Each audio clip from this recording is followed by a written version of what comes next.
Jam ঢাকার মতন হয়ে যাচ্ছে খুলনাও। তো জ্যামে আমরা মা ছেলে একটু গল্প করি। রেহান আজকে কি বার রে জানিস? আজকে হ্যাঁ ফ্রাইডে ফ্রাইডে না? তাহলে এই দেখ ফ্রাইডেতে আমরা কিন্তু ঘুরতে যাচ্ছি, আর রাস্তায় দেখলাম সব ছেলে মেয়েরা কিলিবিলি করে ব্যাগ ঘাড়ি নিয়ে দৌড়াচ্ছে।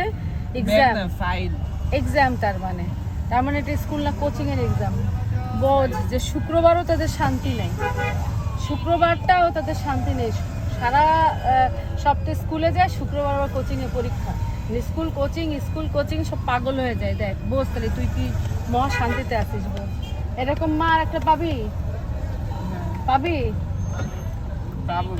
কোথায় কোথায় আছে বল?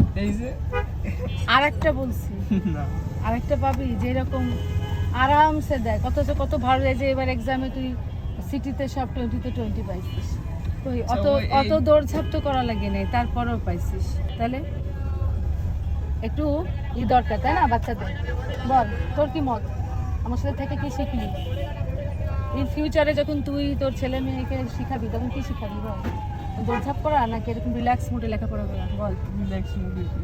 রিল্যাক্স মুডে সব কিছু লাগে, এটা মানুষের জন্য। খালি পড়লে তখন সে পড়াটার কাজে দেয় না, ব্রেনও ক্যাচ করে না, ব্রেন ক্যাচ করতে চায় না। এই জন্য ওরা সারাদিন পড়ে অত ভালো রেজাল্ট করতে পারে না, যেটা তুই খুব কম পড়ে পারিস। ঠিক আছে, এদিক ফেয়ার একটু ওই দিক থেকে দেখি একেবারে আমি ভিডিও করতেছি, একটু ভিডিওর দিকে তাকা, তারপর দেখিস রাস্তা এখন। আচ্ছা ওকে, সবাই বাই বলে দে। তুই যা শিখছিস এটা সবারই শেখা উচিত, তাই না? তাহলে সব বাচ্চাদের জন্য ভালো হতো।